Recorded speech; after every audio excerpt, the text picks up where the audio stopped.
All things must come to an end. Even if your commanding officer has surrendered his entire army, you might not want things to come to an end. And that is the case for the Confederate Army. There was a few skirmishes after Appomattox. The question is, where was the real last shot fired in the Civil War? Was it somewhere else, or was it here in Waynesville, North Carolina? Join me today as we find out on History Redefined.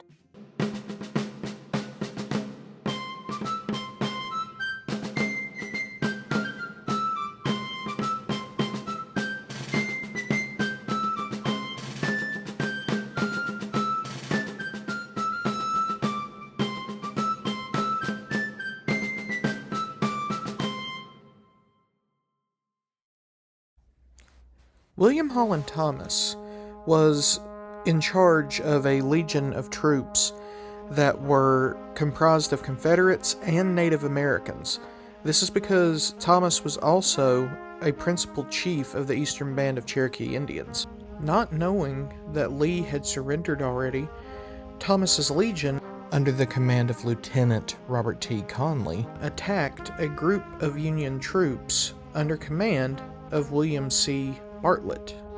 The Union troops retreated into what was Sulphur Springs at the time, and Thomas's legion realized that they were outgunned, so Thomas devised a plan. He asked the Cherokee to set fires along the ridge lines and start screaming all night to make it seem like the entire Confederate army was about to bear down on these Union troops. And it worked. It forced Bartlett to surrender. James G. Martin, who was in charge of Thomas's legion, was informed by Colonel Bartlett that the war was essentially over. Lee had surrendered at Appomattox Courthouse, and so the Confederates wound up surrendering instead.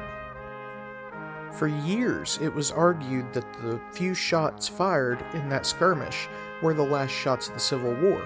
However, this is not true. The Battle of Palmito Ranch in Texas was actually the last few shots fired in the Civil War. It occurred a couple of days after the Battle of Waynesville. Waynesville occurred around May 6th, while Palmito Ranch was May 12th and 13th of 1865. That area of Sulphur Springs is famous for another reason, however.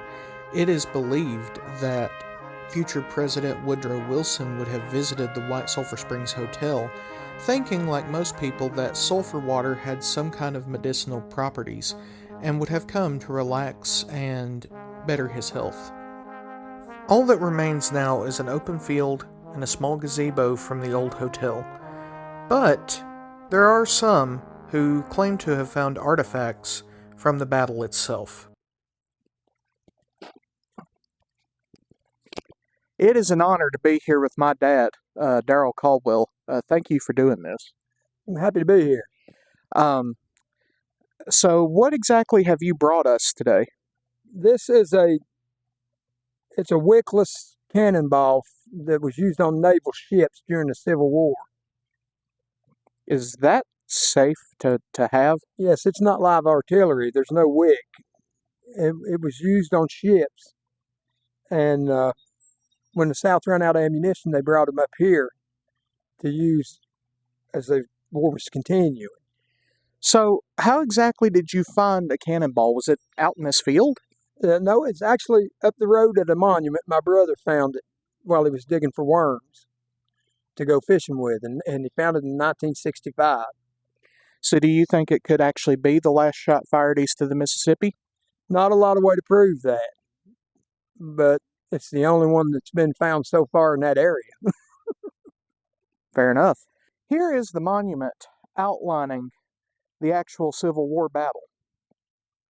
Feel free to pause this video to read it, but we've pretty much been over the information here already.